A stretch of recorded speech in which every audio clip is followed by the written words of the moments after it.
છઠ્ઠો સંસ્કાર છે નિષ્ક્રમણ સંસ્કાર. આ સંસ્કાર બાળક 3 મહિનાનું થાય ત્યારે થાય છે. બાળકને સૌથી પહેલા ઘરની બહાર લઈ જવાનો જે સંસ્કાર ને નિષ્ક્રમણ સંસ્કાર. અત્યારે તો આપણે જોઈએ છે કે આ પુષ્પા 2 આવ્યું કે 3 આવ્યું 2. 1 મહિનાનું બાળક પણ મા જોડે પુષ્પા 2 જોવા માટે આવ્યું હોય. 3 મહિના સુધી બાળકને વધારે પ્રકાશમાં લઈ જવાતા નથી.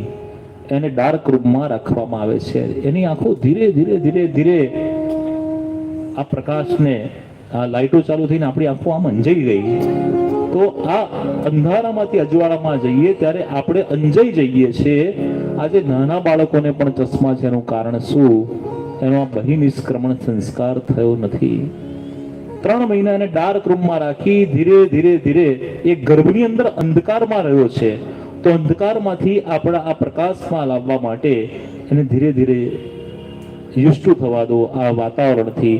અને આ વાતાવરણ જ્યારે એને માફક આવે ત્યારે 3 મહિનાનું બાળક થાય ત્યારે પિતાએ સૂર્યદેવને અર્ઘ્ય આપી સૂર્ય ભગવાનને નમસ્કાર કરવા જોઈએ એ બાળકની વૃદ્ધિ માટે. અને 3જા મહિને બાળકને ઘરની બહાર લાવી સૂર્ય ભગવાનને અર્ઘ્ય આપવું જોઈએ તો એની આંખો સારી રહે. આ છે છઠ્ઠો સંસ્કાર, નિષ્ક્રમણ સંસ્કાર. 7મો સંસ્કાર બહુ ઇન્ટરેસ્ટેડ છે. આજની માઓને મોટી તકલીફ એ છે કે બાળકને ભીંડા ભાવતા નથી, ટીંડોળા ભાવતા નથી, કોબીજ ભાવતી નથી. આનું કારણ શું? બાળકોને દાળ ભાત ભાવતા નથી. તો શાસ્ત્ર કહે છે આ 7મો સંસ્કાર છે અન્નપ્રાશન સંસ્કાર. બાળક એટલીસ્ટ 6 મહિના સુધી માના દૂધ ઉપર હોય છે અને 7મા મહિને આ સંસ્કાર કરવો જોઈએ. બાળકને સૌથી પહેલા 6 પ્રકારના રસ છે, 6 પ્રકારના સ્વાદ છે. ખાટો, મીઠો, કડવો, તીખો, તુરો, ગળ્યો. આ 6 રસને એક મંત્ર દ્વારા ચટાડવામાં આવે થોડા થોડા અને અન્નપ્રાશન નામનો વિધિ કરવામાં આવે તો એ બાળક મોટા થઈને બધા જ શાકભાજી ખાય. એ જંક ફૂડ તરફ ના જાય. એ ખાલી પીઝા ને પાણીપુરી ના ખાય. એ રીંગણનો ઓળો પણ ખાય અને રોટલો પણ ખાય. પણ આપણે ખાતા નથી. એનું કારણ આ અન્નપ્રાશન સંસ્કાર આપણો કરેલો નથી. અન્ન શુદ્ધિ, સત્વ શુદ્ધિ, સત્વ શુદ્ધિ, ધ્રુવા સ્મૃતિ. સાઉથની અંદર અન્નપ્રાશન સંસ્કાર તો બહુ મહિમા છે. આજે પણ ત્યાં અન્નપ્રાશન સંસ્કાર કરવામાં આવે છે. અને જે થોડા શાસ્ત્ર સાથે જોડેલા છે અન્નપ્રાશન સંસ્કાર આજે પણ કરે છે. 8મો સંસ્કાર છે ચૂડાકરણ સંસ્કાર, જેને આપણે મુંડન સંસ્કાર કહીએ છીએ.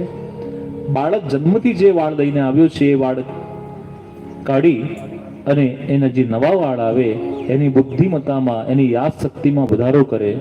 બહુ તોફાની બાળક હોય ને તો કહીએ કે આની ચોટલી અને બાબરી થશે ને પછી એ ડાયો થઈ જશે. પછી એનામાં મેચ્યોરિટી આવી જાય, એનામાં અન્ડરસ્ટેન્ડિંગ એનું લેવલ વધી જાય, એનો આઈક્યુ વધી જાય. એટલા માટે આ ચૌલ એ પણ એક સંસ્કાર છે. એવી જ રીતે 9મો સંસ્કાર પણ બહુ મહત્વનો છે કર્ણભેદ સંસ્કાર. કાનમાં કુંડળ પહેરાવવાના. પુરુષોએ પણ પહેરવા અને બહેનોએ પણ પહેરવા એવું આપણું શાસ્ત્ર કહે છે. મર્યાદા પુરુષોત્તમ રામ શ્રી કૃષ્ણ ભગવાન એમના બધા સંસ્કાર થયેલા છે. ભગવાન કાનમાં કુંડળ પહેરે છે. કાનમાં કુંડળ પહેરવાનું શાસ્ત્ર કહે છે કેમ? જે કાનમાં કુંડળ પહેરવામાં આવે છે તો આ બૂટમાં કંઈક એવું જ્યારે વેધન કરવામાં આવે છે ત્યારે આપણી શ્રવણ શક્તિ વધારે શાર્પ થઈ જતી હોય છે. અને વિજ્ઞાન પણ એવું કહે છે અને એનાલિસિસ પણ એવું કહે છે કે વિશ્વની અંદર બહેરાશના જેટલા કેસો છે એમાં 80% પુરુષો બહેરા છે, 20% સ્ત્રીઓ બહેરી છે. એનું કારણ કે બહેનોના કાન કોચેલા છે. અને એમ પણ જુઓ, દૂર 2 જણ કંઈક વાતચીત કરતા હોય ને તો ભાઈઓને કંઈ ખબર ના પડે કે હશે કંઈક, પણ બહેનોને લિપ મુવમેન્ટથી ખબર પડી જાય કે આ મારી જ વાત કરે છે અથવા એ આ જ વાત કરે છે. એમની શ્રવણ શક્તિ ભગવાને બહુ સ્ટ્રોંગ કરી. એનું કારણ આ કર્ણભેદ કરેલા છે.